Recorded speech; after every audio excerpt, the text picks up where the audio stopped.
Hello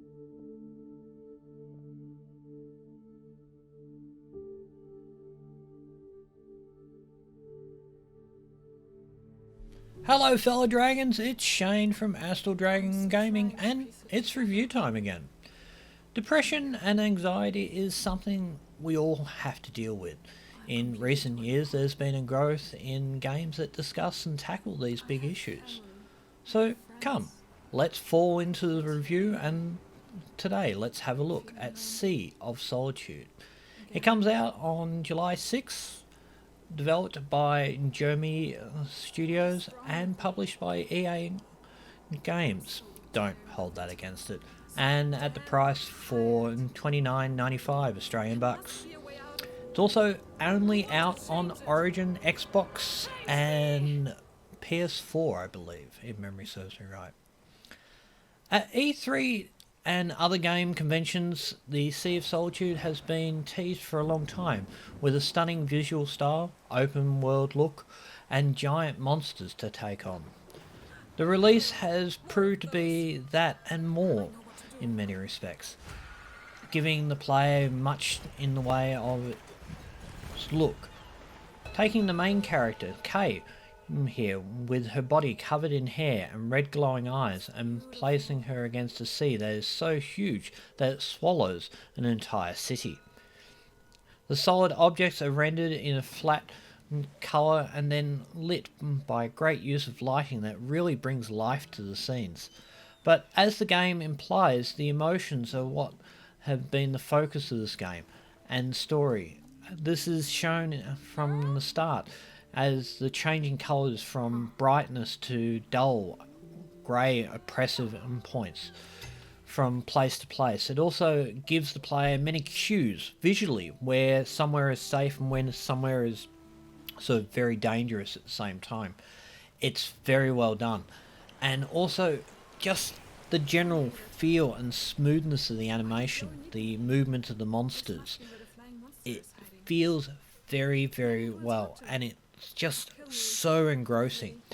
The game runs pretty smoothly on my PC, running at 60 frames at 1080p and easily. But the main thing that shines in this game is just the presentation itself. It is a very surreal thing when you go through a point and the entire ocean just drops in one section. Not the whole ocean, just this one section so you can walk through it. And the first time that happens, it's so mesmerizing to be able to look through it and see the different things either side of you through the water and the lens of the water itself. It's very, very trippy and very well done.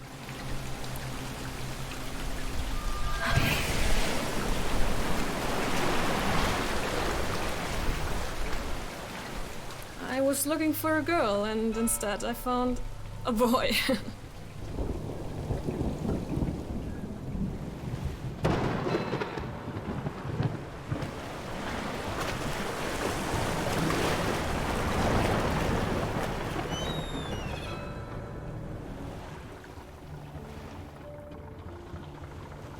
Wow. I haven't seen a sun in... I don't remember. That's better. Are you ready, Kay?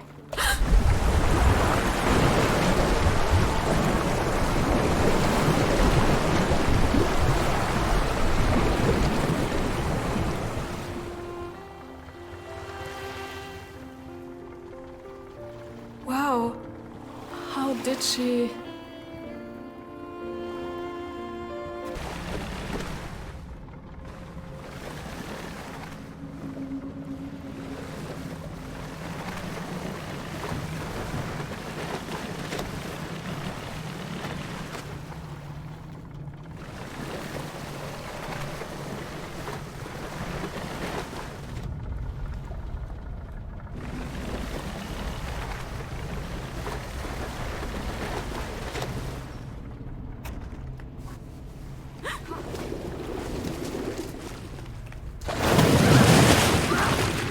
Sound is the most important thing in a game.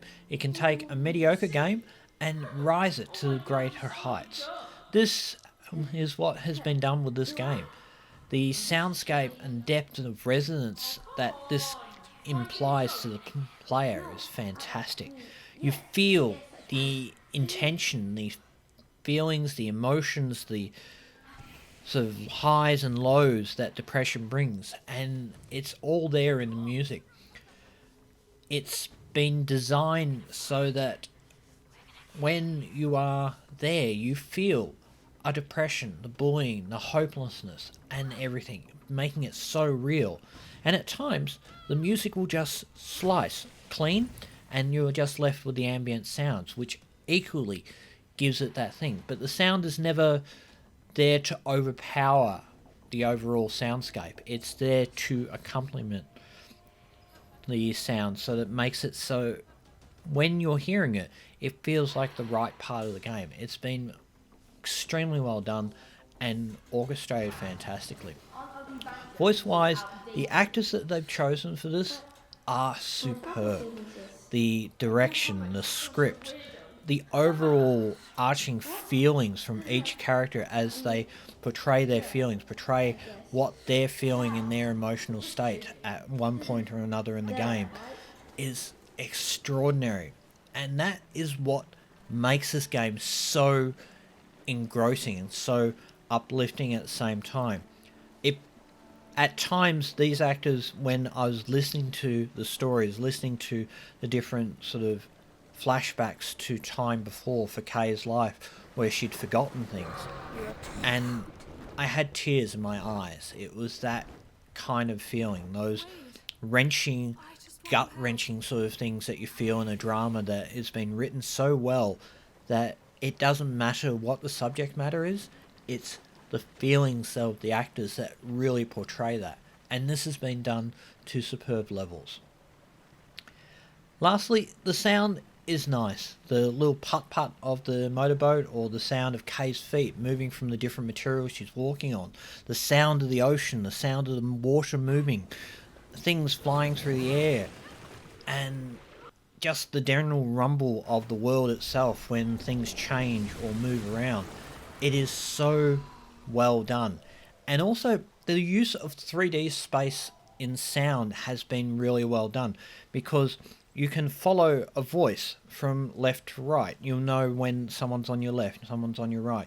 You'll know a sound is further or farther away from you, and closer to you, because it all has that sort of difference of sound that is the true hallmark of making sure that sound is put together.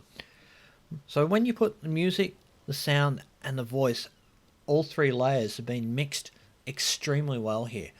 The voice actors are never overpowered by the music and the sounds itself, and a lot of the ambient sounds of the environment itself is not cut out by the music. The music is still present when it is present, and the ambient sound is still there.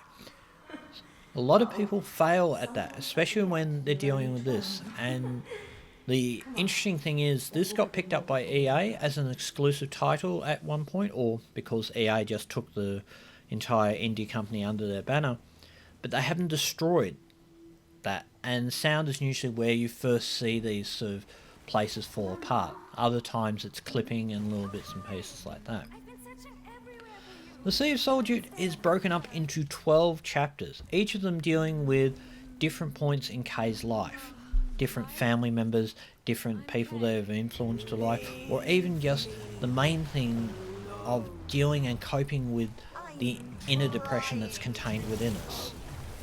And the resonance of that really hit home for me. I found it, and it really has this to it, and I wanted to bawl in crying at times. I will not kid you not. And it was an emotional trip the whole time. The game only runs for about 3 to 4 hours depending on your gameplay. Your mileage may vary. Probably add another 4 hours, maybe 5 hours for total for doing the completions and getting all the achievements and everything. But it's a really, really good game. Depression is not something that's made light of, and any developer that puts time into it and making a game addressing the issue, they have to be commended.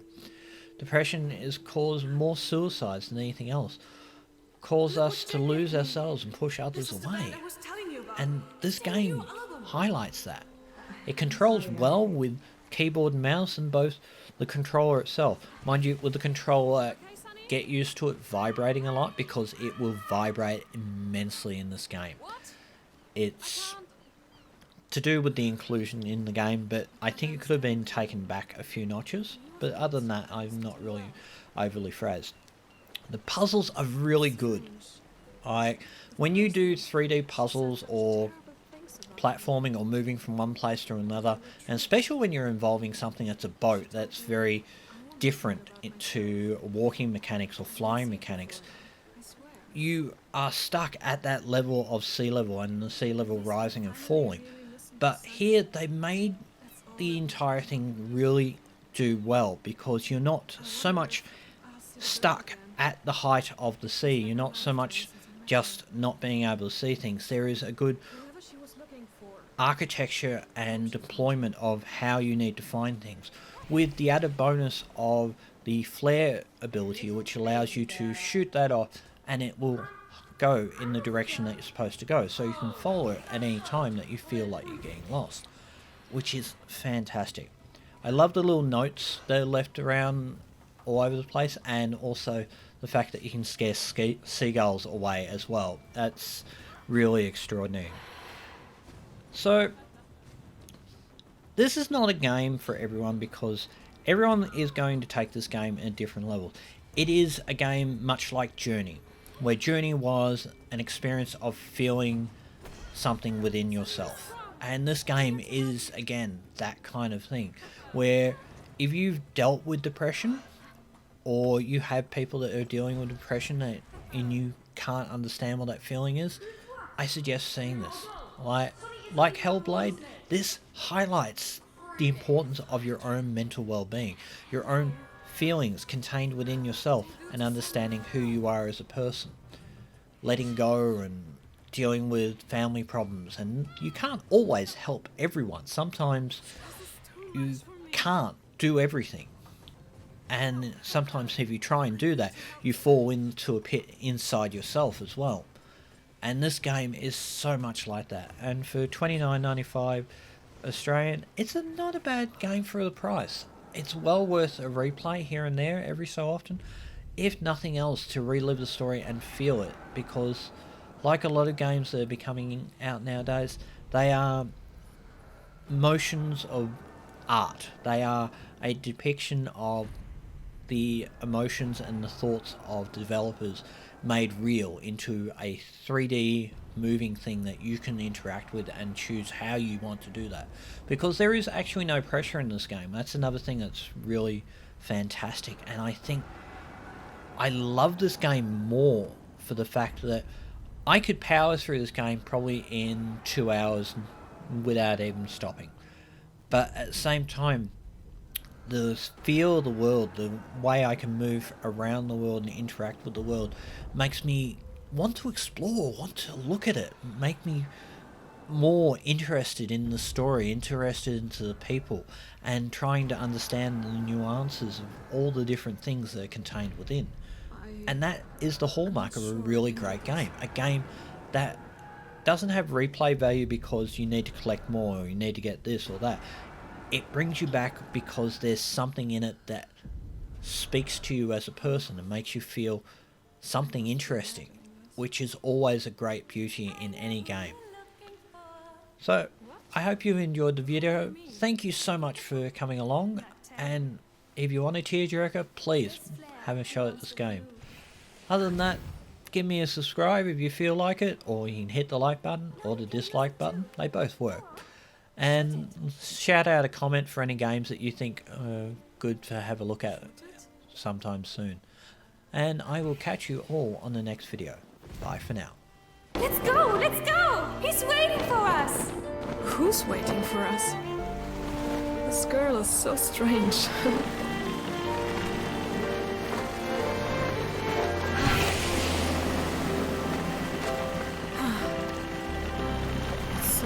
beautiful. It reminds me of Venice.